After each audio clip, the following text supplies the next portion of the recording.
ఇప్పుడున్న ఎవ్వరు మనతో ఉండరండి. మీ అమ్మ నాన్న ఉంటారు అనుకుంటున్నారా? మీ ఫ్యామిలీ, మీ పిల్లలు ఉండరు. ఒక టైం వచ్చినప్పుడు నువ్వు దేవుడు తప్ప, నీకు వచ్చిన కష్టం తప్ప ఇంకెవ్వరు ఉండరు. హల్లెలూయా. కానీ యేసయ్య మాత్రం నీతోనే ఉంటాడు, నీలోనే ఉంటాడు. ఆయన ఆలోచనకర్త. ధైర్యం చెప్తాడు. ఈ పాడు లోకం, పాడు ప్రపంచం ఎప్పుడు నిన్ను మెచ్చదు, నిన్ను ఇష్టపడదు. కానీ ఎవరికి నువ్వు నచ్చుతావంటే యేసయ్యకు మాత్రమే నచ్చుతావు. హల్లెలూయా. ఇక్కడ కూర్చున్న వారికి నచ్చుతావు అనుకుంటున్నావా? నో. మీరైనా నేనైనా ఎవ్వరికి నచ్చాం, కానీ యేసయ్యకు నచ్చుతాం. ఎందుకు? మన అంతరంగాన్ని తొంగి చూసే దేవుడు, మన కొరకు ప్రాణం పెట్టి తిరిగి లేసిన దేవుడు, మనల్ని ఆయనతో పాటు ఉండడం కొరకు స్థలం సిద్ధపరిచి తండ్రి దగ్గర ఉండి విజ్ఞాపన చేస్తున్న దేవుడు. తల్లి మర్చిపోయినా, తండ్రి మర్చిపోయినా, నువ్వు ఏ సిచ్యువేషన్లో ఉన్నా ఆయన నిన్ను మరువడు. హల్లెలూయా. వాక్యంలోకి వెళ్ళక ముందు దేవుడు నిన్ను ఎంత ప్రేమిస్తున్నాడో చిన్న ఉపమానం చెప్తాను. హల్లెలూయా. ఒక జింక, కానీ అది పొట్టుతోనుంది. జింక పిల్ల పొట్టుతోనుంది. అంటే మీకు అర్థమయ్యే భాషలో చెప్పాలంటే ప్రెగ్నెన్సీతో ఉంది. ఎందుకంటే గిట్ ఎందుకు అంటున్నాడు పాస్టర్ అనుకోకండి. గర్భవతి. హల్లెలూయా. గర్భవతి. అయితే దాదాపు దానికి నీళ్ళు నిండాయి, కానీ దాహం వేస్తుంది. అది అడవులోనే ఉంటుంది కదా. అయితే ఈ జింక కొరకు అంటారు, అంటే వేటగాడు ఎప్పటి నుండో చూస్తున్నాడు. వల వేసిండు, తర్వాత ప్లాన్ వేసి పన్నాగం వేశాడు. అది నీళ్ళ కొరకు వస్తే, అయితే ఇంకోటి ఏంటంటే సింహం ఎదురుగా వస్తుంది. వేటగాడు ఉన్నాడు. ఆల్రెడీ కొలానికి వెళ్ళి లేక సరస్సు, ఆ సరస్సులోకి వెళ్ళి వాటర్ తాగుతుంది. ఎందుకంటే అది ప్రెగ్నెన్సీతో ఉన్నది కదా. ప్రెగ్నెన్సీతో ఉన్న ఎవరినైనా గౌరవిస్తారండి. వాళ్ళ మనోళ్ళ, బంధువుల, శత్రువు, దుష్టుల ప్రేమిస్తారు. ఎందుకంటే వాళ్ళు ఒట్టి మనుషులు కాదు కదా. హల్లెలూయా. ఆ కన్సర్న్ ఉంటుంది ప్రతి ఒక్కరికి. ఆ మానవత్వం ఉంటుంది. ఎంత దుర్మార్గుడికైనా మానవత్వం ఉంటుంది. అయితే అది వెళ్ళి వాటర్ తాగుతున్నప్పుడు అలికిడి చెవులకు వినపడింది. వెనక్కి తిరిగి చూస్తే వాడు రెడీలో ఉన్నాడు బాణం కొట్టడానికి. ఇటు చూసేసరికి ఇటు సింహం వస్తుంది. ఒక 5 నిమిషాలు అవుతుంది. ఈ వేటగాని వెనుక నుండి కారు చిచ్చు అంటే తెలుసు కదా, అడవిని అంటుకొని అది వచ్చేస్తుంది. 3 ఉన్నాయండి. దీనికి ఏం చేయాలో అర్థం కావట్లేదు. హల్లెలూయా. మనం కూడా నలువైపులా సమస్యలు ఉంటాయండి. ఈ పిచ్చి మెదడుకి ఏం అర్థం కాదు. ఈ మెదడే పనిచేయదు. హల్లెలూయా. ఈ మనసే పనిచేయదు. ఎంత పిచ్చి చేస్తాం, తిక్కి అవుతాం. ఇంట్లో కానీ, బయట కానీ, ఫ్యామిలీలో కానీ, వైఫ్ అండ్ హస్బెండ్ కానీ. పాలు పోదు, తోసదు. అందుకని ఆత్మహత్యలు, అందుకే చావును బాధపడకుండా ఆహ్వానిస్తారు. కానీ పరిష్కారం లేని సమస్య ఏదైనా ఉందా చెప్పండి? ఉందా? లేదా?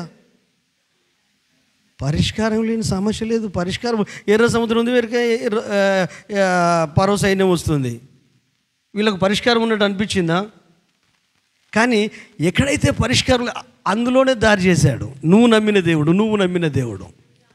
అయితే బ్రెయిన్ పనిచేయదు అన్నట్టు, మనకు మైండ్ పనిచేయదు. లోకంలో పెరిగినాం కదా, లోకంలో జీవిస్తున్నాం కదా. ఎక్కువసేపు లోకం సంబంధమైన ఆలోచనలు అన్నీ మన మైండ్లో ఉంటుంటాయి కదా. బైబిల్ చదువుతూనేమో, వాక్యం చదువుతూనేమో, భక్తుల జీవితాన్ని, చరిత్రను ధ్యానిస్తూనేమో, వాళ్ళంతా రియల్గా నీకు నాకు లాగా జీవించి బ్రతికి విశ్వాస వీరులుగా 11వ అధ్యాయంలో పెద్ద లిస్ట్ ఉంది, పెద్ద సమూహం ఉంది. అవన్నీ వాస్తవాలు నువ్వు అంగీకరించాలా, నమ్మాలా. నీలో ఉన్న దేవుని నమ్ము, నీలో ఉన్న వాక్కును నమ్ము, నీలో ఉన్న పరిశుద్ధాత్మను నమ్ము. కానీ ఇప్పుడు ఏం చేయాలి? తెగింపు కావాలి. ఇప్పుడు ఏం కావాలి చెప్పండి? ఎవరికి? నేను కథ చెప్తాను కదా. Very good. తెగింపు కావాలి. తెగిస్తే తప్ప మనం బతకలేము. హల్లెలూయా. మంచికి తెగించాలి. 100కి 99.5% చెడుకే తెగిస్తారు. మంచికి తెగించాలి. అరిమత్త యోసేపు, బైబిల్ మీరు చదవండి, తెగించి యేసయ్య దేహము, మృతదేహాన్ని అడిగాడు రాజు దగ్గరికి పోయి. ఏమన్నా అన్నాడా? ఇచ్చాడా? ఇచ్చాడు. సుగంధ ద్రవ్యాలతో మనుడు తొలిపించుకున్న సమాధిలో ఆయనను పెట్టారు. హల్లెలూయా. నీకు కష్టాలు కన్నీళ్ళు వస్తున్నప్పుడు నువ్వు యేసయ్య గురించి ఆలోచించు, యేసయ్య మనసు గురించి ఆలోచించు, నీలో ఉన్న పరిశుద్ధాత్మ గురించి ఆలోచించు, దేవుడిచ్చిన జ్ఞానం గురించి ఆలోచించు. ఇది ఆలోచించిందండి. కడుపులో చంటిది ఉంది కదా, చచ్చిపోయినా పర్లేదు, దీన్ని బయటపడే చావాలి అని. దాని ఆలోచన గొప్పది.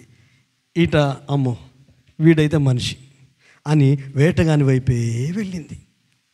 వాడు ఎక్కుపెట్టి ఉన్నాడు. అది సింహం ఇట్లుండి వస్తుంది, కారు సిచ్చు ఇట్లు వస్తుంది, వేటగాడు ఇటే ఉన్నాడు, ఎక్కువ పెట్టాడు. బాణం కొట్టే మోపుకే ఆ కారు సిచ్చులోంచి నిప్పు రవ్వ ఉంటుంది చూడు, వాని కంట్లో పడ్డది, వచ్చి గురి తప్పింది, సింహానికి దాకింది, సింహం చచ్చిపోయింది. వీడు చూసే పరిస్థితి లేదు. ఎందుకంటే ఒట్టి నలుసు పడితేనే మన ప్రాణం అంతా ఆగమాగం అనిపిస్తుంది. కానీ వాడు ఈ పరిశ్రమలో ఉన్నాడు. మెల్లగా జారుకుందాం అనుకునేసరికి కారు సిచ్చు అక్కడి నుంచి కూడా తప్పించుకో, సావు తప్పి కళ్ళు లొట్టలు పడ్డట్టు. ఇదేంటి పరిస్థితి అనుకుంటే ఆకాశమందున్న దేవుడు వర్షాన్ని ఇచ్చాడు. హల్లెలూయా. గట్టిగా చప్పట్లు కొట్టండి. నీ లైఫ్లో కూడా జరుగుద్ది, నీ జీవితంలో కూడా జరుగుద్ది. యాంత్రికంగా బ్రతుకుతున్నావు, అలవాటు ప్రకారంగా బ్రతుకుతున్నావు. ఏదో పుట్టాను కదా, పెళ్లి చేసుకున్నాను కదా, పిల్లల్ని కన్నాను కదా, ఉద్యోగం చేస్తున్నాను కదా, ఏదో తల్లిదండ్రులు ఉన్నారు కదా, ఆస్తి ఉంది కదా, అంతస్తు ఉంది కదా, జ్ఞానం ఉంది కదా, ఏదో గౌరవం ఉంది కదా, వీటి కొరకు బ్రతుకు. ఇది జీవితము కాదు. ఇంకొక జీవితం ఉంది ప్రతి క్రైస్తవునికి. అది ఈ భూమి మీదనే జీవించి సాధించాలి. హల్లెలూయా. నిన్ను చూస్తున్న దేవుడు ఒక ఆయన ఉన్నాడు, నిన్ను బలపరిచే దేవుడు ఒక ఆయన ఉన్నాడు. ఆయన రాయో రప్పో చెట్టో పుట్టో కాదు, మాట్లాడే దేవుడు, నీకులాగా ఆలోచనలు కలిగిన దేవుడు. శుద్ధీకరణ మీటింగ్లో మీరు అటెండ్ అయితే మీకు తెలుస్తుంది. హల్లెలూయా. ఏంటి? దేవుడు నిన్ను నన్ను తన పోలిక చొప్పున, తన స్వభావం అందంటే ఆల్మోస్ట్ ఆయనకున్న లక్షణాలన్నీ నీకున్నాయి. స్వభావం నీకుంది, జ్ఞానము నీకుంది, తెలివి నీకుంది, అధికారం నీకుంది, ఆశీర్వాదం నీకుంది. కానీ సైతాన్ గాడు ఒకడు ఉన్నాడు కదా, వాడు నీ మైండ్ను డమ్మీ చేస్తున్నాడు, నీ ఆలోచనలు చాందా తిప్పుతున్నాడు. అందుకే ప్రతి తలంపు మీద, ప్రతి ఆలోచన మీద నీవే నిఘా వేయాలి. అదే నీ లైఫ్ను ట్రాన్స్ఫార్మ్ చేసేది, అదే నీ బ్రతుకును మార్చేసేది. అందుకే మనకు కావాల్సింది ఏంటి? పరిశుద్ధాత్మ దేవుడు. హల్లెలూయా. మన అంశం ఏంటంటే విశ్వాసముతో కూడిన వాక్కును అంగీకరించడము. ఆ తర్వాత అంగీకరించిన ప్రతి వ్యక్తి జీవిస్తుంటే వాళ్ళు అనుభవించాల్సింది ఏంటంటే పరిశుద్ధాత్మ దేవుడు. హల్లెలూయా. పరిశుద్ధాత్మ దేవుడు. పరిశుద్ధాత్మ దేవుడు అంటే ఎవరని మనం ధ్యానించుకున్నాం? పరిశుద్ధాత్మ దేవుడు అంటే ఎవరు? ఒక వ్యక్తి. ఒక వ్యక్తిని చూస్తే ఆ వ్యక్తి ఫీలింగ్లు, బాధలు, మంచితనం, గుణాలన్నీ గుర్తొస్తాయా కాదా? ఇప్పుడు నన్ను గుర్తు చేసుకున్నాను అనుకో, నా బలహీనతలు గుర్తొస్తాయి, నా బలాలు కూడా గుర్తొస్తాయి, నా ఫీలింగ్స్ గుర్తొస్తాయి, నా మనసు గుర్తొస్తుంది. మంచి వచ్చేయడం మొత్తం మీద ఏదో ఒకటి అయితే గుర్తొస్తుందా రాదు ఆ వ్యక్తిని గుర్తు చేసుకుంటే. తల్లి సండే స్కూల్కి పంపే తల్లి బాగా కోపం వచ్చినట్టు రే గాడిద కొడుకు అన్నదట. అప్పుడే ఆ గాడిద అట్లా పోతుందట. వీడు నా కొడుకు కింద అయిందంటుందట. అది అంటే వీడు కూడా నాకు అంటే ఇప్పుడు ఎవరిని తిట్టినట్టు? దాదాపు గాడిని తిట్టి వాళ్ళ డాడీని తిట్టినట్టు. అంతే కదా. మీకు తెలియదు, మీకు తెలియకుండా మీ ఆయనని తిడుతున్నారు. హల్లెలూయా. గట్టిగా చెప్పలు కొడదామా? హల్లెలూయా. అందుకే ఈరోజు పరిశుద్ధాత్మను గూర్చి కొన్ని విషయాలు చాలా జాగ్రత్తగా వినాలి. ఎంత జాగ్రత్తగా వినాలంటే, దేవా నువ్వు నాతో మాట్లాడు, నన్ను బలపరచు, నన్ను దీవించు. ఎందుకంటే చివరి డేస్లో ఉన్నాం. అన్నీ సాధించి మనం ఎత్తబడకపోతే, అన్నీ సాధించి మనం విశ్వాసం కాపాడుకోకపోతే, డబ్బు ఖర్చు పెట్టాము, ఆస్తిని ఖర్చు పెట్టాము, ఆరోగ్యాన్ని ఖర్చు పెట్టాము, జ్ఞానాన్ని ఖర్చు పెట్టాము, ప్రత్యేకించుకున్నాం, పరిశుద్ధపరచుకున్నాం, నిందలు అనుభవించాం, రోగాలు అనుభవించాం, జబ్బులు అన్నీ అనుభవించాం. ఆయన నిమిత్తమే కదా. మరి అన్ని అనుభవించిన మనము ఆయనతో పాటు యుగాలు ఏలాలి కదా. ఏలాలంటే మనం ఇక్కడనే ఆయనతో నడవాలి కదా. సిద్ధపడాలి కదా. సిద్ధపడాలంటే పరిశుద్ధాత్మ దేవుడు ఎలియాజర్ లాగా రిబ్కా యొద్దకు పంపించినట్టు ఈ భూమి మీదికి పెంతెకోస్తు దినము నాడు మేడ గదిలోకి ఫస్ట్ టైం దిగి వచ్చాడు. హల్లెలూయా. అపోస్తలుల కార్యము 2వ అధ్యాయము, దేవునికి మహిమ కలుగునుగాక. మొదటి నుంచి ఒక 3-4 వచనాలు చదువుకుందాం. మొదటి నుంచి. పెంతెకోస్తు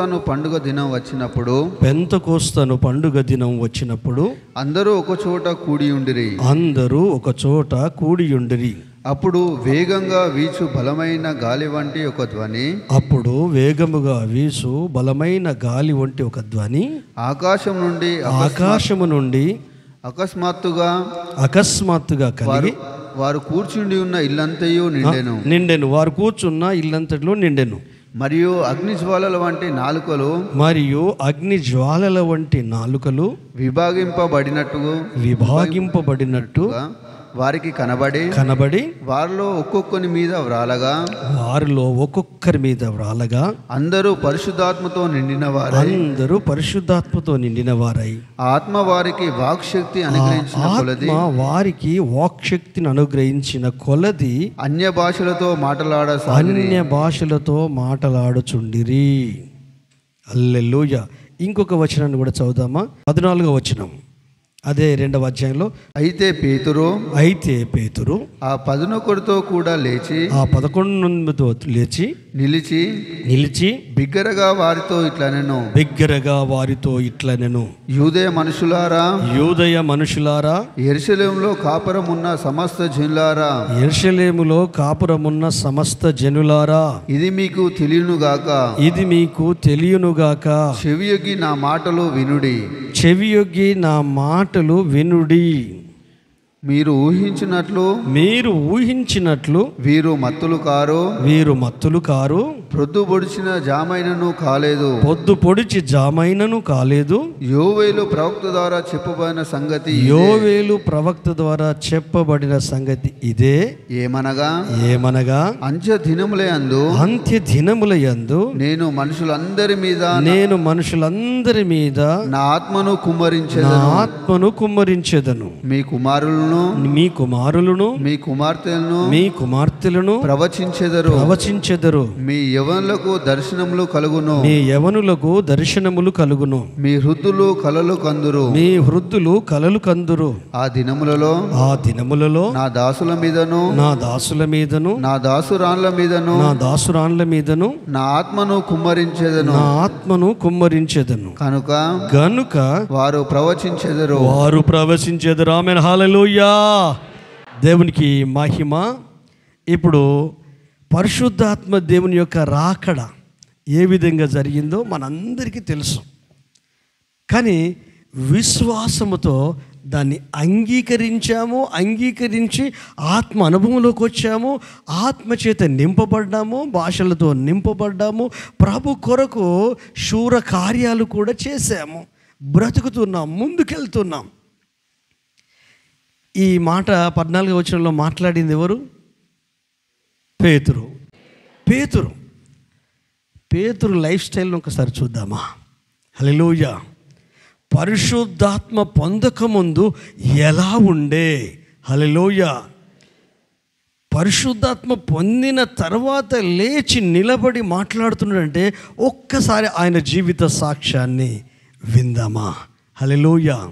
నెంబర్ 1, దేవుడు ఎలా దర్శించాడో మత్తయి సువార్త 4వ అధ్యాయము 17-18 వచనాలు అనుకుంటా. తమ్ముడు మనం చదువుదాం. 2 వచనాలే.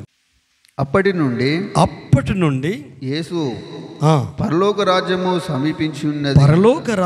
సమీపించి ఉన్నది కనుక మారు మనసు పొందుడని చెప్పుచు ప్రకటింప మొదలు పెట్టెను. చదువుతాముడు.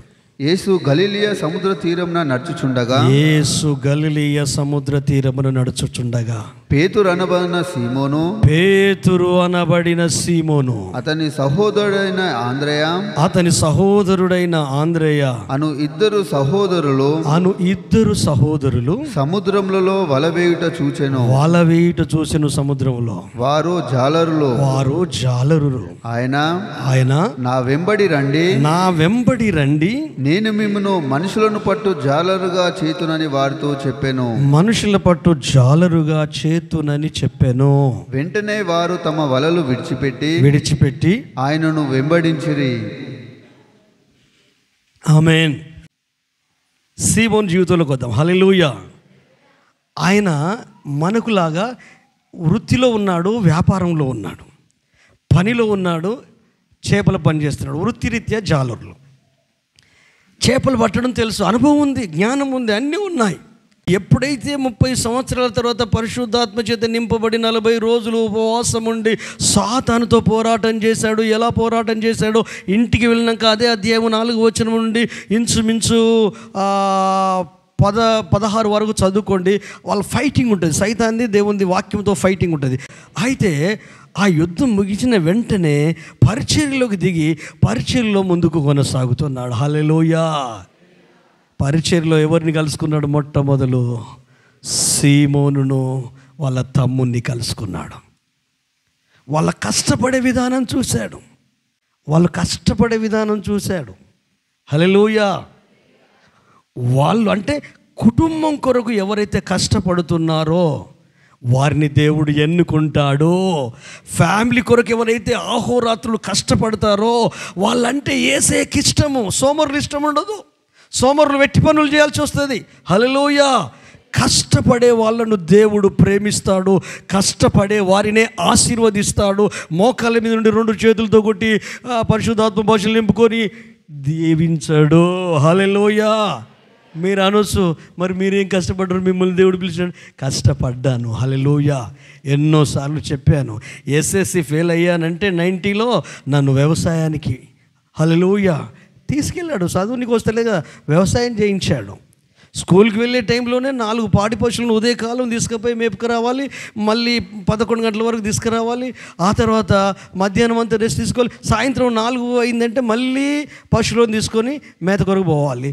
ఉదయకాలం అప్పుడప్పుడు మా నాన్న వెంబడి తీసుకువెళ్ళేది గడ్డి కోయడానికి, ఆ పచ్చగడ్డి, పాలిచ్చే పాడి పశువులు కదా, అలాగూ పని చేశాను. తర్వాత వీడు ఇక్కడ కూడా ఉంటే వింటలేడని అక్క దగ్గరికి పంపించారు. నేను ఇట్లా తాగుడు ఇష్టం కదా, వాడికి రోజు 2 సీసాలు తాగాలి. ఆ అక్క వాళ్ళది ఒక 1 ఎకరం పొలం ఉంది, పట్టాల అవతల. అక్కడికి వెళ్ళి ఆ పొలం పనులు నేను చూసుకోవాలి. హల్లెలూయా. కొన్నిసార్లు ఏం చేసేది, ఇసుక మోయడానికి తట్ట ఇసుక లారీ, అదే ఉప్పుకొల్లో బావ లారీ డ్రైవర్ మా బావ రైల్వే జాబ్ రాకముందు ఆయనతో పట్టుకుపోతే ఒట్టుకుంటే ఇదైతుందని ఆయన ఆ తట్ట మోపించేది. అది హైట్ బాగుంటుంది, నాకు 2 స్టూళ్ళు ఉండాలి.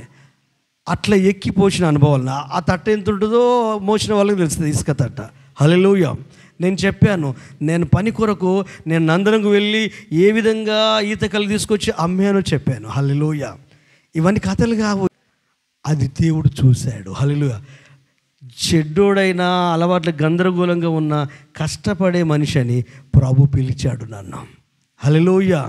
నిజంగా కూడా సేవలోకి వచ్చిన తర్వాత కూడా ఇప్పటికీ అదే మనస్తత్వం. హల్లెలూయా.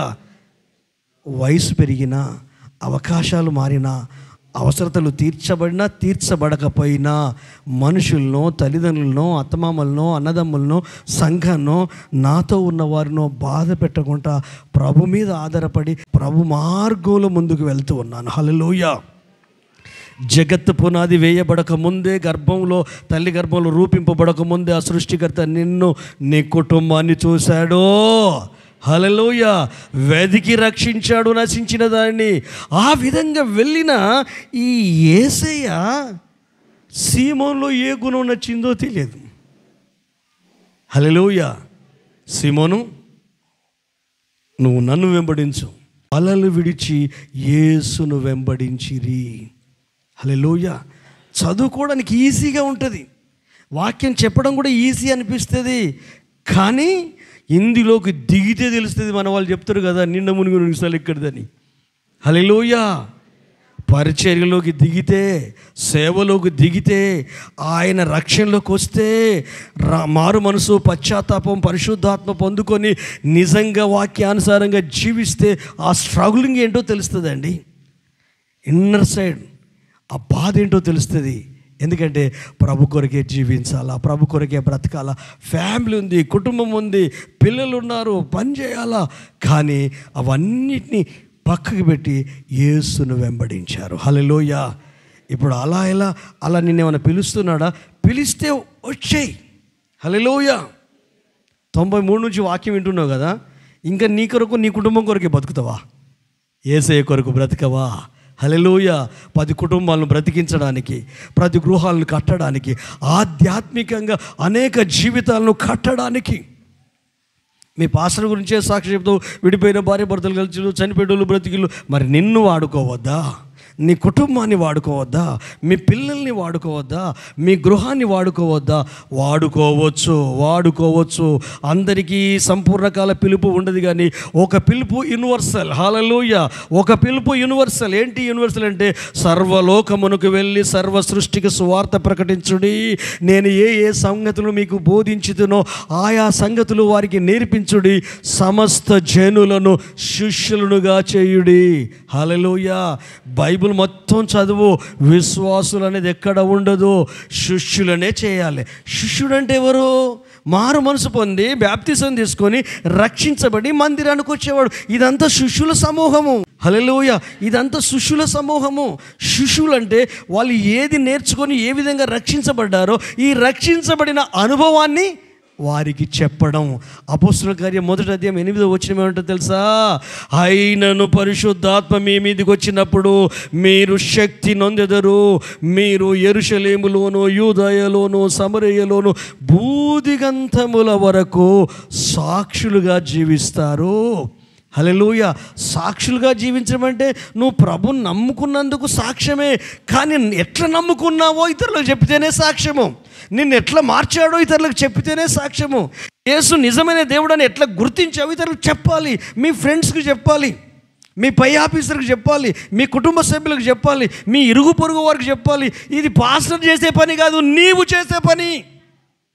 హల్లెలూయా. నువ్వెట్లా నీ సాక్ష్యమే చెప్పు, నువ్వు ఎవరి సువార్త చెప్పకు, నీ సువార్త చెప్పు.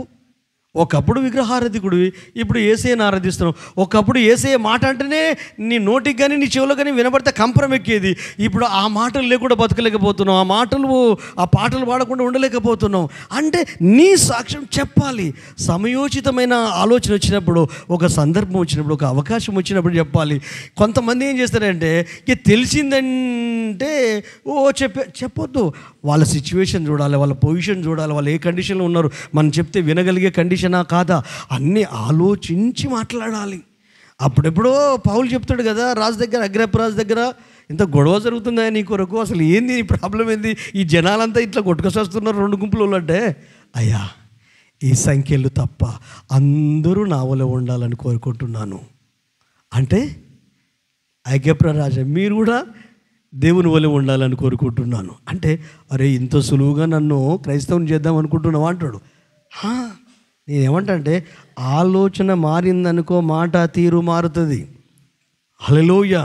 ఒకరు ఉద్ర తండ్రి బిడ్డ వదిలిపెట్టింది, కొడుకు వదిలిపెట్టింది, గుడ్డోడు పుట్టుకతోనే పాపం పెళ్ళి తీసుకుంటే పిల్లలు కన్నాడు, కానీ తల్లి సాకింది, ఆమె చనిపోయింది. ఇక ఒక్కడైపోయాడు. ఎట్లా బ్రతుకుతాడు? ఈ వసంతకాలము ఇదే మడికొండ ఎక్స్ రోడ్ దగ్గర 4 కూడల దగ్గర అక్కడ కూర్చొని ఒక పలక మీద, నేను అందుని, నా కళ్ళు కనిపించట్లేవు, ఎవరైనా సహాయం చేయండి అంటే, కొంతమంది తాత నీ కొడుకున్నాడు కానీ పట్టించుకునే పరిస్థితి. కొడుకు మన కొడుకు అయితే కోడలు మన కోడలా, బిడ్డ మన బిడ్డ అయితే అల్లుడు మన కొడుక. సరే ఏదో మొత్తం మీద మందలిస్తున్నారు కానీ రూపాయి ఇష్టం లేరు. ఈ జనం చూడండి, సమాజం చూడండి, వాళ్ళ మైండ్ సెట్ చూడండి, ఏందో తెలియదు. హల్లెలూయా. నేనైతే అందరి మనుషులు మీకు తెలుస్తలేదు, అందరి మనుషులు దగ్గర ఉండి చూస్తున్నా. హల్లెలూయా. అందరి మనుషుల దగ్గర ప్రేయర్ చేస్తున్నా. హల్లెలూయా. దాదాపు సాయంత్రం వరకు 10 రూపాయలు కూడా పడలేదండి. రూపాయి జారానా, ₹1 మీలాంటి యవనస్తులు ఒకరు, మన టింకో, ఇంకా మన వాళ్ళు ఉన్నారు కదా యవనస్తులు, వీళ్ళంతా వీళ్ళంటే యవనస్తుడు చూశాడు. యవనస్తుడు కానీ వాడు పిచ్చి ఆలోచనలు కలిగినాడు కాదు. ఏం చెప్పనా, చూశాడు, తాతను చూశాడు, ఇది చూశాడు. ఒక్క నిమిషం సాక్షిస్తున్న తాత అది తుడిపేసాడు. తుడిపేసి రాశాడు, ఇది వసంతకాలం, మీరందరూ సృష్టిని చూడగలుగుతున్నారు, నేను చూడలేకపోతున్నాను అని పెట్టి ఉంది. దాన్ని చూసిన ప్రతి ఒక్కరు కాసుల వర్షం ఆ రోజు అసలు మన జీవిత కాలంలో సంపాదించలేదు తండ్రి. డబ్బే డబ్బు. ఎందుకు వచ్చిందంటావు? ఎందుకు వచ్చింది? ఇది వసంతకాలం, సృష్టిని మీరు అందరూ చూస్తున్నారు, నేను చూడలేకపోతున్నాను మీకులాగా, నేను అందుని అనగానే ఒక్కసారి మైండ్ షాక్ అయిపోయి ఆలోచన పడి. దాంట్లో ఏమన్నా గుడ్డోడు అన్నట్టే కదా, దాంట్లో ఏమన్నా రాంగ్ ఏమైనా ఉందా? చెప్పే విధానంలోనే మీ బంధుత్వాలు ఊరికే గొడవలు అవుతాయి. మాట్లాడే విధానం బాగలేదు, స్పందించే విధానం బాగలేదు, రియాక్షన్ అయ్యే విధానం బాగలేదు. అందుకే ఇల్లే నరకకూపం. ఇప్పుడు భర్త ఉద్యోగానికి వెళ్ళాడండి, ఆయన ఇంటికి రావాలి. ఈ ఇల్లు తప్ప వేరే దేశం ఉంటుంది కదా, పిల్లలు కుటుంబమే కదా. ఇక్కడికి వచ్చేసరికి నువ్వు మాట, ఇప్పుడు వీళ్ళు ఆడవాళ్ళ మాటలు ఉంటాయంటే బాకుతో పొడిచినట్టే ఉంటుంది, ఇట్లా కసుకుని పొడిచినట్టే ఉంటుంది. ప్రేమ ఎక్కువ ఉండి అంటారు కావచ్చు, కానీ మనిషి కదండి, భరించాలి కదా. హల్లెలూయా. మార్చుకో హల్లెలూయా. ఆడవాళ్ళు తలుచుకుంటే మారని మొగోడు ఉన్నాడా అండి ప్రపంచంలో? చెప్పండి, నాకు తెలియక అడుగుతాను, నేను మీకంటే చిన్నోనే కానీ. హల్లెలూయా. క్రీస్తు కొరకు కట్టుకో.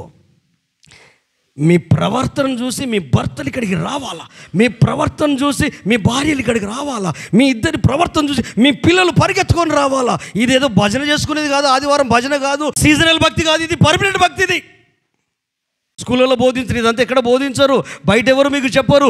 ఇక్కడ దేవుడు మీతో మాట్లాడతాడు. మీ జీవితాన్ని కట్టుకోవడం ఒక అవకాశము. ఇది విలువైన వాల్యుబుల్ సమయం. దీని విలువ కనుక నువ్వు తెలిస్తే ప్రతి నిమిషం ప్రతి సెకండ్ దీన్ని వాడుకుంటావు. నార్మల్గా ఉండలేవు. పరిశుద్ధాత్మ దేవుడు నేను ప్రేమిస్తున్నాడు. హల్లెలూయా. ఆలోచన మారితే మాట తీరు మారుద్ది. హల్లెలూయా. పక్కనోళ్ళని చూసి చెప్పు, ఆలోచన మారితే మాట తీరు మారుద్ది. హల్లెలూయా. మాట తీరు మారితే ఖచ్చితంగా ఆశీర్వాదం వచ్చేస్తుంది. ఎందుకంటే మాటలు మన జీవితాన్ని కొలిసే కొలబద్దలు, మాటలు మన వ్యక్తిత్వాన్ని బయటపెట్టే కొలమానం. అందుకే హృదయము నిండిన దానిని బట్టి నోరు మాట్లాడును.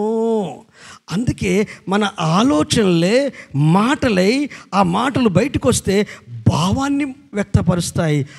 ఆలోచనలు నగ్నంగా ఉంటాయి. హల్లెలూయా. మాటలు వాటికి బట్టలు తొడుగుతాయి. నువ్వు మాట్లాడేదాన్ని బట్టి ఆ మాటకు ఎంత అందం వస్తుంది అంటే అంత అందం వస్తుంది. హల్లెలూయా. గతకాలంలో అనుకున్నాం కదా, బోయాజు వచ్చి యెహోవా మీకు తోడైండునుగాక అంటే వాళ్ళందరూ కలిసి ఏమన్నారు? యెహోవా మిమ్మల్ని ఆశీర్వదించునుగాక. హల్లెలూయా. మనస్ఫూర్తిగా హృదయపూర్వకంగా ఎట్టి పరిస్థితిలో ఒక వ్యక్తి దీవించబడాలనే కోరుకోండి, ఆశీర్వదించబడాలనే కోరుకోండి. ఏ వ్యక్తి మీద ఏ హీభావాన్ని పెంచుకోకండి. ఎందుకంటే ఏసేక గుణం లేదు, ఏసేక మనసు లేదు, ఏసేక ఆలోచన లేదు. ఆయన సమస్తాన్ని భరించాడు, ఓర్చుకున్నాడు. కాబట్టి రేపొద్దున నా కొరకు వీడు భరించగలుగుతాడు అనుకున్నాడేమో.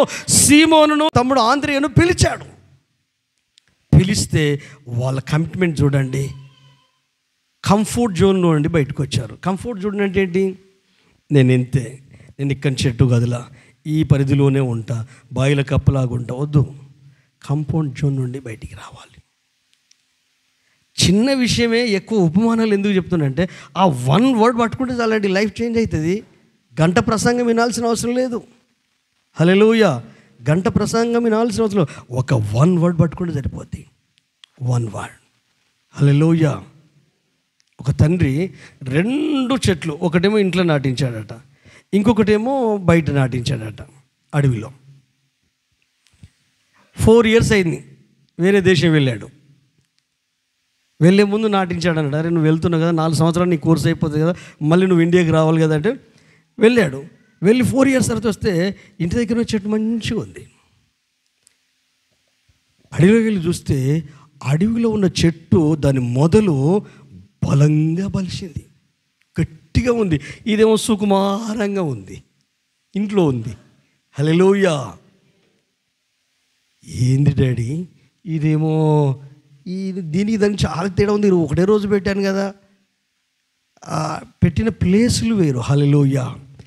అప్పుడు వాళ్ళ తండ్రి చెప్పాడు, ఒరేయ్ కష్టాలు, కన్నీళ్ళు, బాధలు, అడవిలో ఉన్న చెట్టు దానికి అన్నీ దాకాయిరా, దీనికి సూర్యరశ్మి లేదు.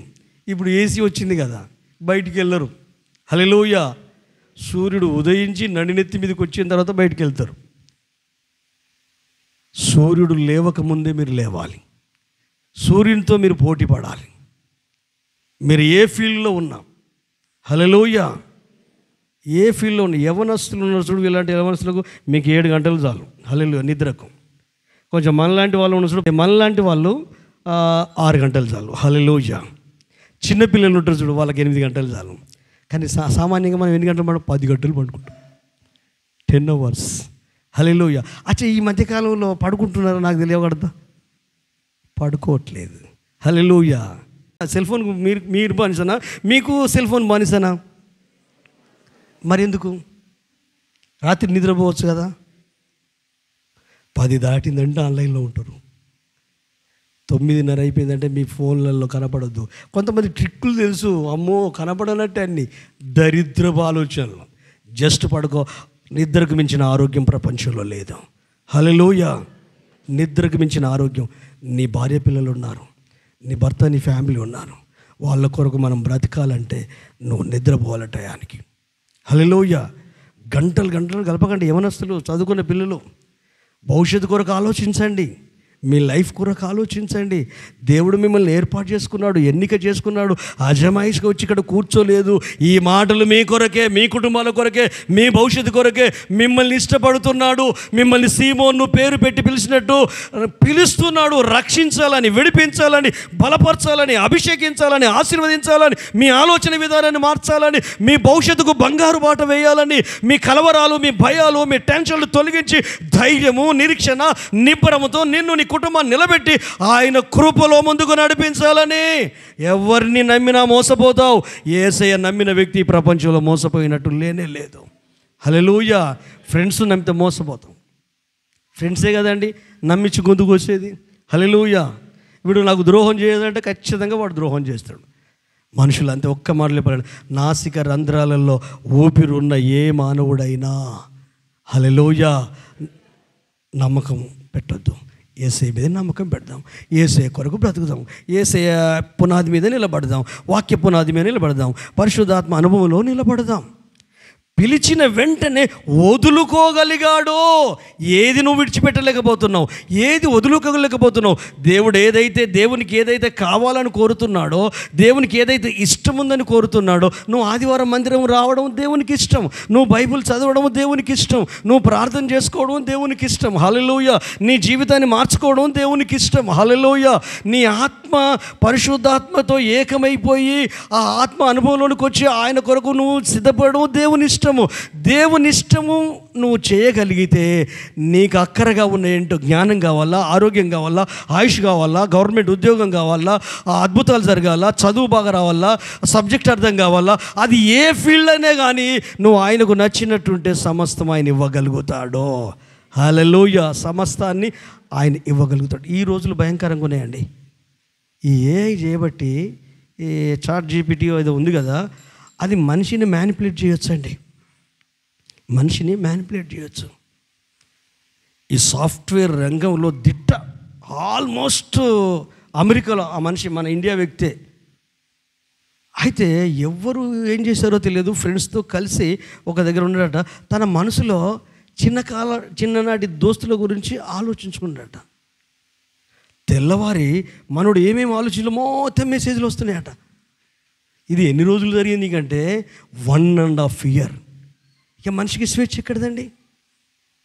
ఏం ఆలోచిస్తే, ఏం మాట్లాడితే, తను ఏదైతే తన మనసులో ఏదైతే ఆలోచిస్తున్నాడో మ్యానిపులేట్ చేసిన వ్యక్తి మైండ్ సెట్ ఉదయకాలం వస్తూనే ఉన్న మెసేజ్లు వస్తూనే ఉన్నాయట. ఏం ఆలోచిస్తే మెసేజ్ ఇక షాక్ అయిపోయాడు, భయపడ్డాడు. ఆయన సాఫ్ట్వేర్ రంగంలో దిట్ట అన్నట్టు, కానీ మొత్తం మీద దాన్ని తెలుసుకొని దాన్ని ఏదో చేసేసి బయటపడ్డాడు. కానీ మంచి ఉంది, ప్రమాదం ఉంది, మరి మీరు ఏం వాడుతున్నారో నాకు తెలియదు. హల్లెలూయా. మీరు పెద్దలు, చిన్నలు, వృద్ధులు మాకేం కాదులే అనుకోకండి. ఇప్పుడు నిఘా భయంకరంగా ఉంది. చెత్త చెదారాన్ని చెత్తబుట్టలు వేసేసి నీ గోల్ ఏంటి, నీ గురేంటి, నీ గమ్యం ఏంటి, నీ లక్ష్యం ఏంటి, భూమి మీద ఉన్నప్పుడు దేవునితో కలిసి నువ్వేం సాధించాలనుకుంటావు, ఎలా జీవించాలనుకుంటావు, ఎలా బ్రతకాలనుకుంటున్నావు, ప్రభు నామం కొరకు ఎలా ముందుకెళ్ళాలి, నీ కుటుంబాన్ని ఎలా పోషించుకోవాలనుకుంటున్నావు, కష్టపడే మనస్తత్వం కలిగి నీకు కృపనిస్తాడు, ఆరోగ్యాన్ని ఇస్తాడు, ఆశీర్వాదాన్ని ఇస్తాడు, దీవెనిస్తాడు, అభిషేకాన్ని కూడా ఇస్తాడు. హల్లెలూయా. నేను మిమ్మల్ని భయపెట్టడానికి చెప్పట్లేదు. చదువుకున్న వాళ్ళు చాలామంది ఉన్నారు ఇక్కడ. ఏమంతా చదువు లేని వాళ్ళు కాదు, మడికొండలో ఉన్నవాళ్ళు, గ్రామాలలో ఉన్న ప్రజలు కాదు. హల్లెలూయా. నాకంటే ఎక్కువ తెలుసు, ఇక్కడ నిలబెడితే నాకంటే ఎక్కువ మాట్లాడతారు వాళ్ళు. హల్లెలూయా.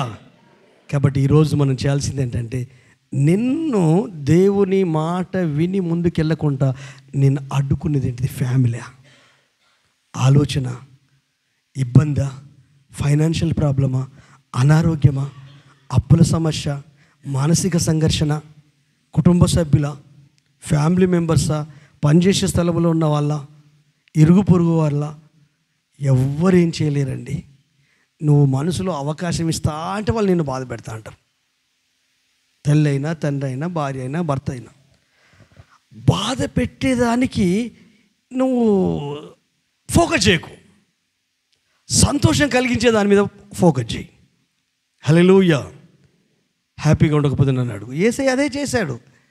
ఆయన చనిపోయి తిరిగి లేచేంత వరకు కూడా ఆయన చెప్పిన మాట, నా తండ్రి ఏం చేయటం నేను చూస్తున్నాను, అదే చేస్తున్నాను. నా అంతటా నేనేం చేయట్లేదు, నా అంతటా నేనేం ఆలోచించట్లేదు. నాకు తెలుసు ఏమో చేయాలో. ఆయనకి ఏ అధికారం ఉందో అదే అధికారం నాకుంది, ఆయనకి ఏ బలం ఉందో అదే బలం నాకుంది. కానీ నా ఇష్టం కాదు, ఆయన ఇష్టమే. దైవిక విషయాల్లో అట్లా చేయి. భర్తగా చేయి, భార్యగా చేయి, తల్లిగా చేయి, తండ్రిగా చేయి. దైవిక విషయంలో డిసిప్లిన్లోకి వచ్చేసాయి. తల్లిదండ్రుల ముందు డిసిప్లిన్లోకి వచ్చేసాయి. మిమ్మల్ని చూసి పిల్లలు డిసిప్లిన్లోకి వస్తారు, పిల్లల్ని చూసి వాళ్ళ పిల్లలు డిసిప్లిన్లోకి వస్తారు. ఆ క్రమంలో వెళ్తే ఇల్లు చిన్నపాటి పరలోకం అండి, నరక కూపము కాదు.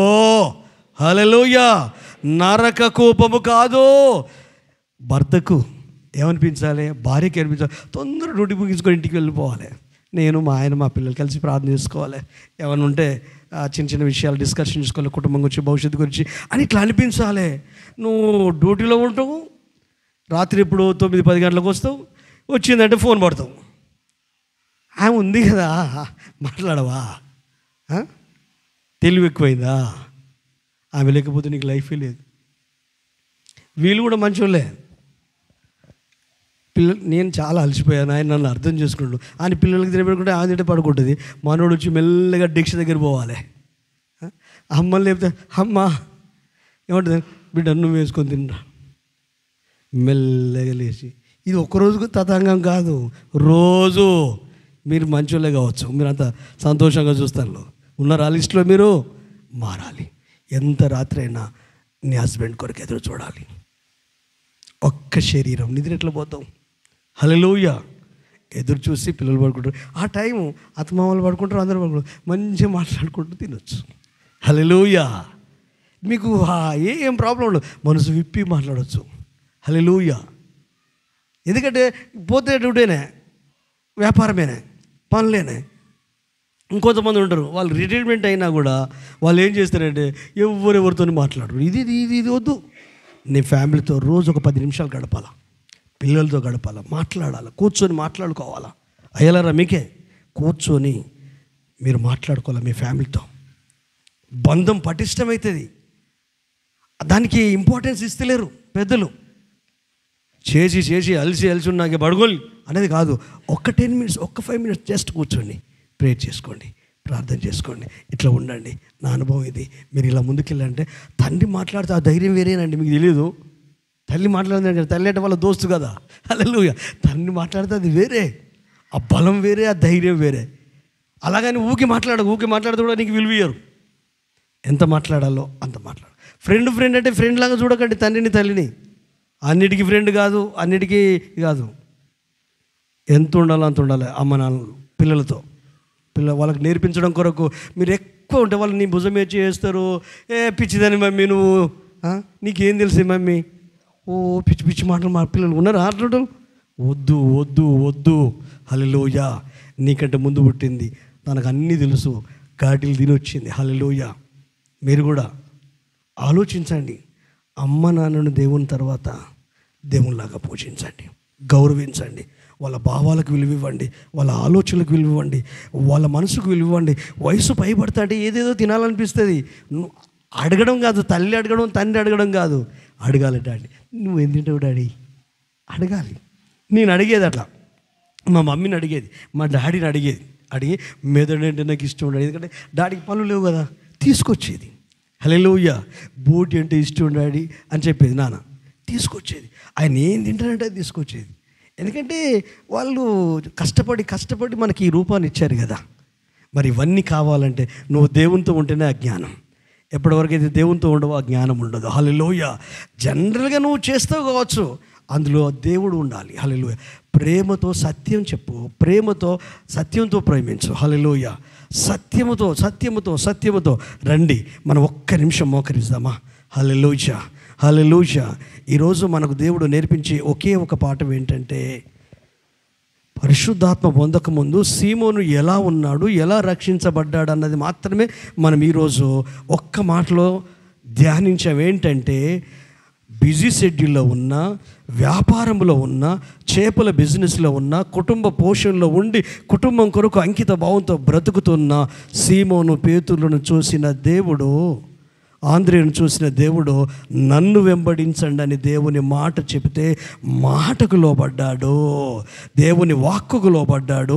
ఇన్ని ఆలోచనలు నీకు, నీ కుటుంబం గురించి, నీ ఇంటిని గురించి, నీ ఆత్మీయ జీవితం గురించి అరటి చొక్క ఒలిచి నోట్లో పెట్టిన చందంగా పరిశుద్ధాత్మ దేవుడు నన్ను మరుగుపరిచి నీతో పర్సనల్గా, నీతో ఇక్కడున్న ఒక్కొక్క వ్యక్తితో మాట్లాడినప్పుడు ఆ మాటకు నువ్వు విధేయుడు అవుదువుగాక, విధేయురాలు అవుదువుగాక. ఆ విధంగా పరిశుద్ధాత్మకు అవకాశం ఇచ్చుదువుగాక. దేవుని వాక్యము నీ జీవితంలో పనిచేయడానికి అవకాశం ఇచ్చుదువుగాక. సహోదరుడు, ప్రభు నీతోనే మాట్లాడుతున్నాడు, తండ్రి నీతోనే మాట్లాడుతున్నాడు. దేవుని సన్నిధిని నిర్లక్ష్యం చేయకు, దేవుని వాక్యాన్ని నిర్లక్ష్యం చేయకు, దేవుని ఆలోచన నిర్లక్ష్యం. అది నీ జీవితాన్ని కట్టే మాట, నీ బ్రతుకును కట్టే మాట, ప్రేమను పెంచే మాట, సత్యంలో నిలబెట్టే మాట, పవిత్రపరిచే మాట, పరిశుద్ధునిగా తీర్చే మాట, ప్రభు కొరకు బ్రతికే మాట, కుటుంబాన్ని ఆదరించి బలపరిచి పోషించుకోవడానికి కావాల్సిన జ్ఞానము దేవుడు ఇస్తాడు. ఆయన సమస్తము సమృద్ధిని నీకు అనుగ్రహించాడు, ఆశీర్వదించాడు, దీవించాడు, అభిషేకించాడు. ఒక్కసారి నువ్వు గతంలోకి వెళ్ళాలి. నిన్ను ఎలా పిలిచాడు, ఎలా రక్షించాడు, ఎలా విమోచించాడు. నీ రక్షణ సాక్ష్యం ఎవరితో పంచుకుంటున్నావా? రక్షణలో నువ్వు నిలబడ్డావా? భయముతో, వణుకుతో నీ సొంత రక్షణను నువ్వు కొనసాగిస్తున్నావా? నీ కుటుంబంలో ఆ అనుభవం ఉందా? నీ ఫ్యామిలీలో అనుభవం ఉందా? మా నాన్న పర్వాలేదు, దైవికంగా ఉన్నాడని మీ కొడుకు, మీ కోడలు చెప్పగలుగుతారా? హల్లెలూయా. మీ అల్లుడు, బిడ్డ చెప్పగలుగుతారా? హల్లెలూయా. మా తండ్రి పర్వాలేదు, మా తల్లి పర్వాలేదు, దైవికంగా ఉన్నారు, వారు దేవుని విషయాల్లో యథార్థంగా ఉంటారు, నిజాయితీగా ఉంటారు. హల్లెలూయా. ఒకవేళ మీరు యథార్థంగా నిజాయితీగా లేకపోతే మీ కడుపును పుట్టిన మీ పిల్లలు ఏం చేస్తారు తెలుసా?